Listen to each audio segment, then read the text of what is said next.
Have you ever noticed that the moments which frighten us the most are rarely the moments when something actually happens? They're the moments just before. The phone rings. Once, twice, 3 times. It's nearly midnight. Nobody calls this late unless something is wrong. Your heart begins beating a little faster. Your hand reaches for the phone. Yet somehow, it feels heavier than it should. You haven't answered it yet. Nothing has happened. No words have been spoken. No bad news has arrived. And yet, your mind has already traveled 1,000 miles into tomorrow. It imagines hospitals, accidents, loss, goodbyes. Within seconds, you've lived through tragedies that don't even exist. Why?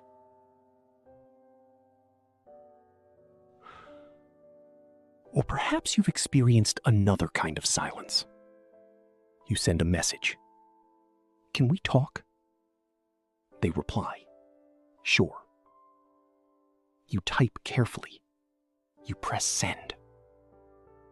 Almost immediately, 3 tiny dots appear. They're typing. You stare, waiting. Your breathing changes.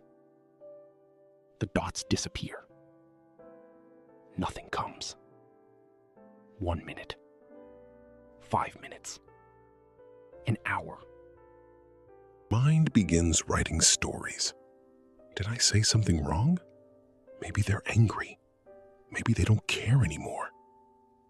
Again, nothing has happened, yet everything inside you has. There is something fascinating about the human mind. It doesn't wait for reality. It fills silence with imagination. And more often than not, imagination is far crueler than reality has ever been. Perhaps that's why uncertainty feels so heavy. Not because it contains pain, but because it contains infinite possibilities. And the mind has a remarkable habit of choosing the worst one. Think about waiting outside an interview room. Your name hasn't been called. Your future hasn't changed. Nothing has been decided. Yet your palms begin to sweat. Your stomach tightens. You rehearse every answer you've ever given. You replay every mistake you've ever made. The interview hasn't even begun, but your body is already reacting as though love in a hospital corridor. The doctor smiles politely and says, "We'll have the test results in 3 days." 3 days. 72 hours. Nothing has changed. The illness hasn't become worse because you don't know. The result already exists, hidden somewhere inside a laboratory. But because you cannot see it, because you cannot control it, those 3 days begin to feel longer than 3 years. You search their face. You force yourself to smile. You tell each other everything will be all right. Then you return home, lie awake, and stare at the ceiling until morning. Not because you are weak, because the mind struggles to breathe inside uncertainty. Have you ever wondered why waiting can sometimes hurt more than knowing? Even bad news has an ending.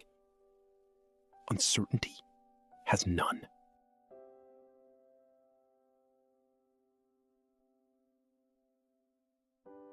When I was a child, I believed adults had everything figured out. They seemed calm, certain, confident. My father always knew which road to take. My mother always knew what to say. Teachers had answers. Doctors had answers. everyone looked in control.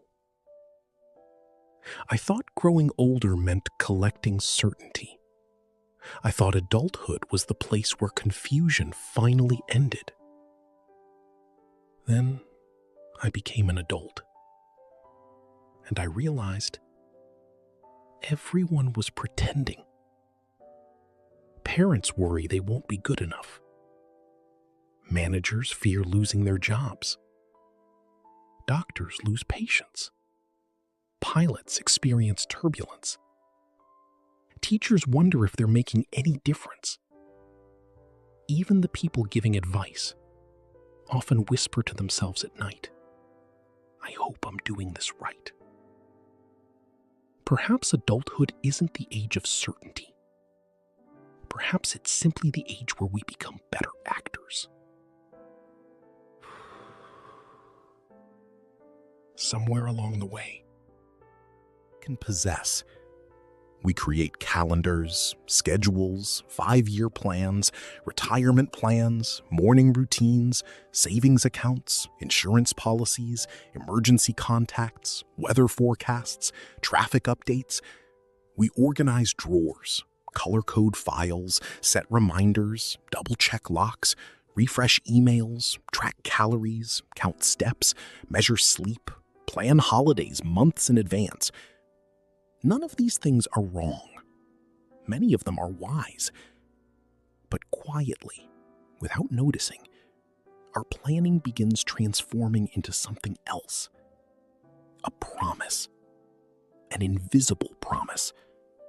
It whispers, if I prepare enough, if I think ahead, if I don't make mistakes, then life will stay manageable. And for a while, it seems true. Until one ordinary morning, life politely reminds us that it never signed that agreement.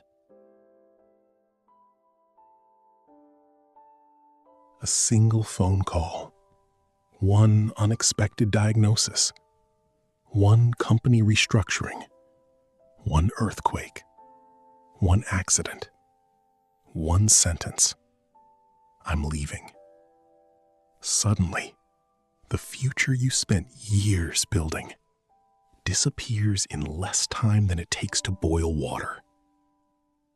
Notice something. The event itself is painful, but another pain quietly appears beside it. A deeper one. It whispers, "I never saw this coming." And hidden inside that sentence is something much larger. I thought I was in control. Psychologists have spent decades trying to understand why uncertainty affects us so deeply. But long before psychology gave it a name, our bodies already knew. Your racing heart, your restless thoughts, the urge to check your phone again, even though nothing has changed. The compulsion to imagine every possible outcome before it arrives. This isn't weakness. It isn't irrational. It is something much older, much deeper. Your mind has been trying to protect you. That cannot be predicted. And perhaps that is the most exhausting job a mind can ever be given. Because no matter how intelligent you become, no matter how careful, how disciplined, how prepared, you will eventually meet something that refuses to be controlled. And when that day arrives, most people believe they are losing control. But what if they're only losing the illusion of it? But what if they're only losing the illusion of it? There is a strange habit the human mind has. When it cannot control reality, it begins trying to control possibility. It starts rehearsing conversations that haven't happened. It argues with imaginary people. It prepares for disasters that may never arrive. It writes endings to stories that haven't even begun. Have you ever caught yourself saying, "What if?" What if I lose my job? What if they leave me? What if I fail? Have you ever caught yourself saying, what if? What if I lose my job? What if they leave me? What if I fail? What if my parents get sick? What if this pain never ends? What if I embarrass myself? What if? What if? What if? Notice something. The sentence never finishes because the mind isn't looking for an answer. It is searching for certainty. And certainty is one thing life has never promised. Imagine a young woman waiting for a message from someone she loves. She tells herself she won't check her phone. She places it face down. 1 minute passes. She picks it up. Nothing. She puts it down again. 30 seconds later, she checks once more. Nothing has changed. Not once. But every time she unlocks the screen, her mind whispers, maybe this time. People often think she's checking her phone because she's impatient. She's not. She's trying to regain control. Every refresh feels like action. Every glance creates the illusion that she's doing something, even when there is nothing she can do. Now think about the man who refreshes his email 23 times after a job interview. Or the father who quietly walks into his daughter's room while she's sleeping, just to make sure she's breathing normally. Or the son who calls his aging mother twice a day, not because she asked him to, but because silence has started frightening him. None of them are irrational. None of them are broken. They're trying to negotiate with uncertainty. And uncertainty never negotiates. You might have experienced how exhausting control can become.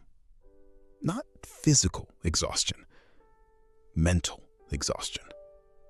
The kind that follows you into bed. The kind that keeps your shoulders tense for months. The kind that convinces you rest is something you'll earn after everything is finally under control. But here's the tragedy. There is always one more thing. One more email. One more bill. One more conversation. One more appointment. One more decision. One more fear. Control is like standing in the ocean trying to stop the waves.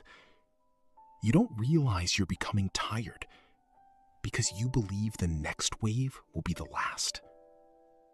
It never is. Perhaps you've met someone who always needs everything to be perfect. Their desk is spotless. Their calendar is planned months ahead. Every word they speak has been rehearsed. They apologize constantly. They hate making mistakes. People often admire them. They have their life together. Sometimes that's true. But sometimes perfection isn't confidence. It's fear. Fear wearing expensive clothes. Because if everything is perfect, maybe nothing unexpected will happen. Maybe nobody will criticize them. Maybe nobody will leave. Maybe life will finally feel safe. The world praises perfection. Rarely does it ask, what pain created it? Psychologists have observed remarkable. The human brain dislikes uncertainty so intensely that it often prefers a painful certainty instead. Think about that. Would you rather spend 6 months wondering if someone still loves you, or hear the heartbreaking truth today? Most people choose the truth, not because it hurts less, because it ends the uncertainty. The mind whispers, "At least now I know." Knowing allows us to grieve. Not knowing traps us. Maybe that's why breakups often begin hurting long before they happen. Not because love has ended, but because certainty has. The unanswered messages, the shorter conversations, the unfamiliar silence, the smile that doesn't quite reach their eyes anymore. The mind notices every tiny change, not because it enjoys suffering, because it is desperately trying to predict what comes next. Prediction once helped our ancestors survive. If the bushes moved unexpectedly, they assumed danger. Better to be wrong than dead. Thousands of years later, the bushes have changed.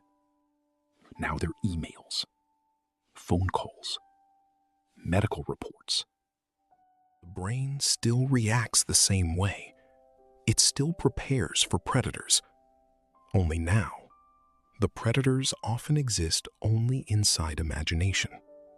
There is a reason anxiety feels so convincing. It doesn't sound like fear. It sounds like preparation.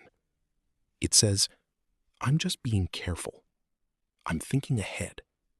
I'm preventing problems. Sometimes that's true. But anxiety has a quiet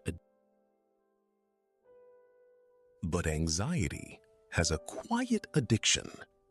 It believes that if it worries long enough, it can prevent pain. Have you ever noticed how your mind bargains? If I think about every possible disaster, then none of them will surprise me. It sounds logical, until you realize you've been living through disasters that never happened. One evening, a man sat beside his suitcase before an important flight. He checked his passport, then checked again. He weighed his luggage, then weighed it again. He read the airline email 3 times. He searched the weather, then searched another weather app, then another. He wasn't preparing for the journey anymore. He was trying to eliminate uncertainty. But airports remain unpredictable. Flights are delayed, storms arrive, bags are misplaced. Life continues reminding him that preparation has limits. Eventually, he boarded the plane. The turbulence came exactly as it always does. Some passengers smiled, some slept. He gripped the armrest until his knuckles turned white. The turbulence wasn't only shaking the aircraft, it was shaking an invisible belief. The belief that safety comes from control.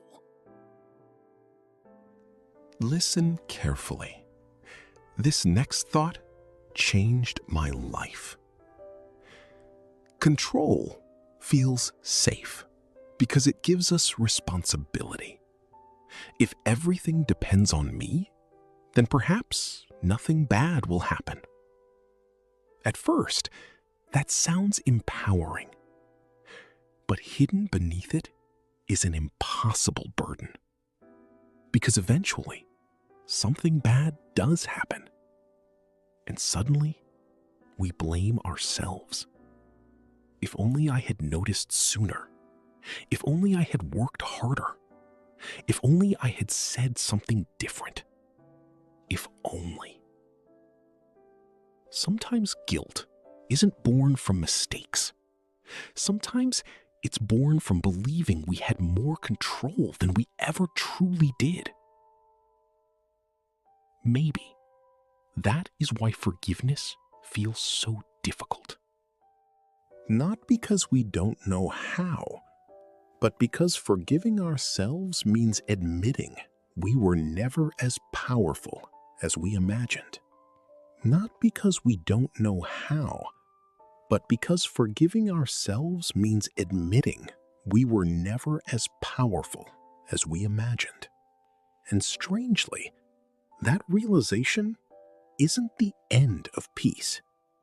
It is the beginning of it. And strangely, that realization isn't the end of peace. It is the beginning of it. Imagine trying to hold water in your hands.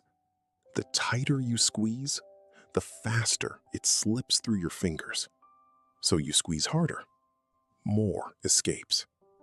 Your hands become tired, not because water is difficult to hold, but because it was never meant to be held that way. Life is remarkably similar. The harder we try to imprison every outcome, the more frightened we become when life refuses to obey. Some of the most peaceful people you'll ever meet aren't the ones who have perfect lives. They've lost people. They've buried dreams. They've watched plans collapse. They've stood in hospital corridors. They've experienced heartbreak.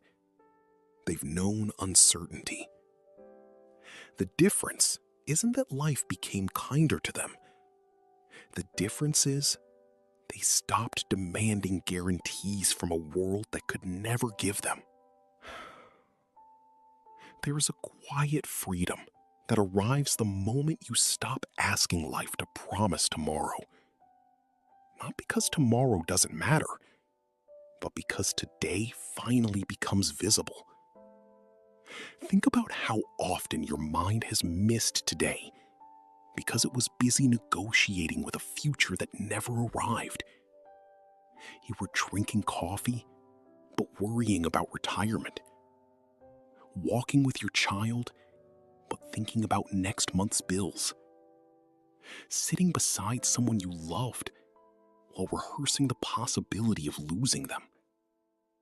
You were physically present, yet mentally living somewhere that didn't exist. And the tragedy is this: the future eventually became again. Your mind left it behind. Perhaps peace isn't hidden in certainty.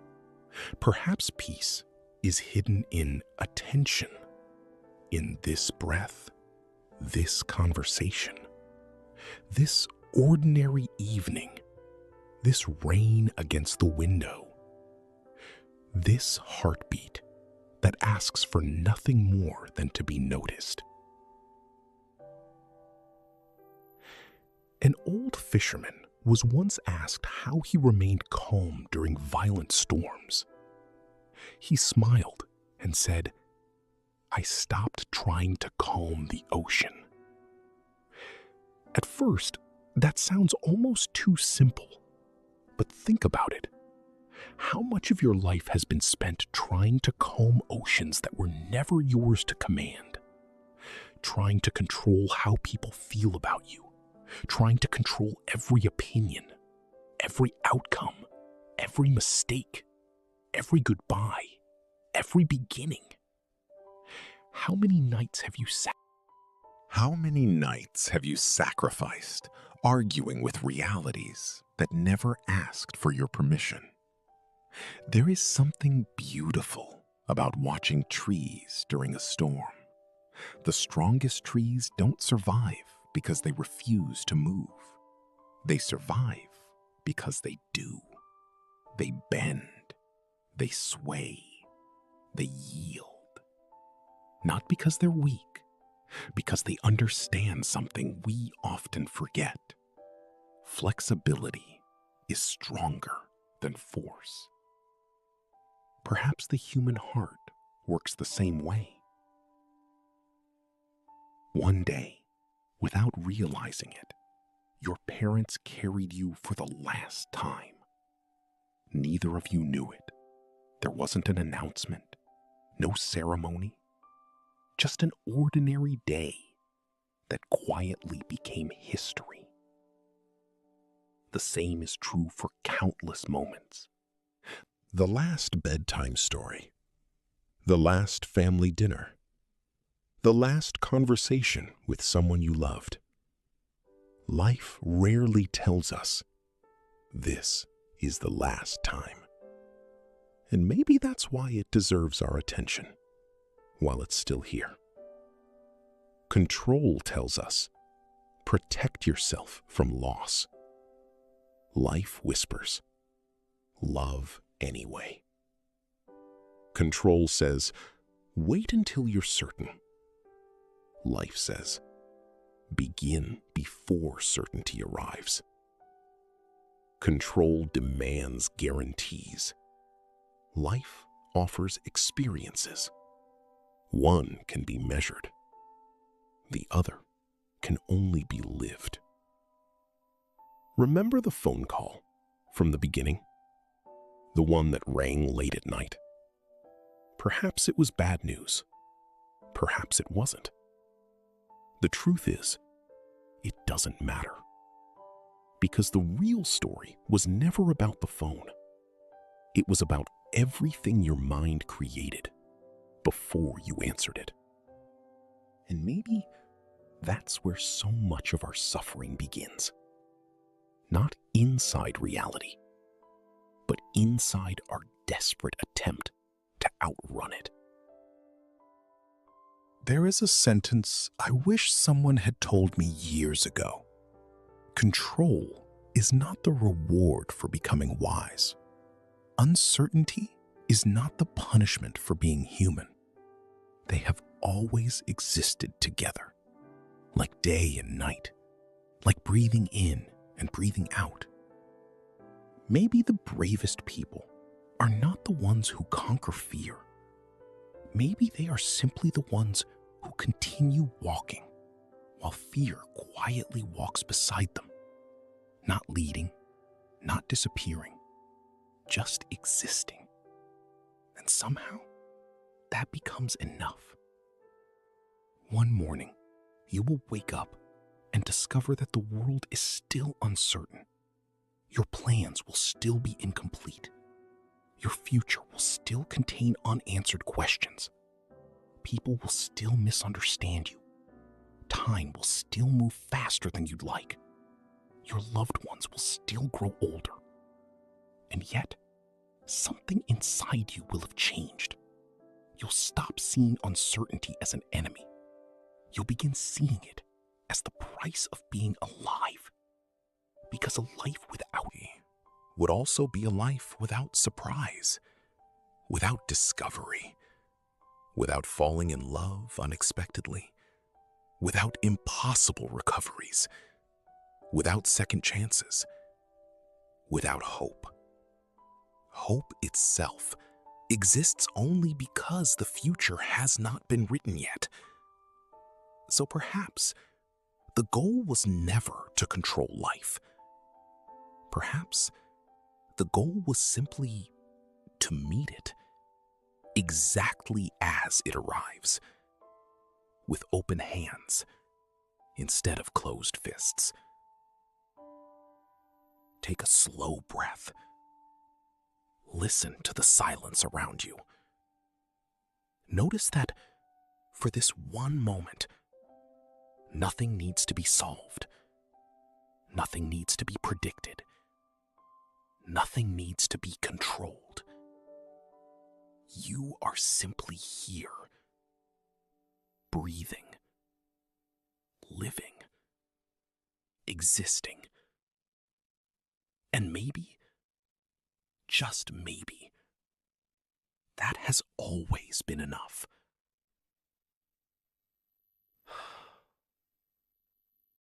The greatest freedom isn't found when life finally obeys you.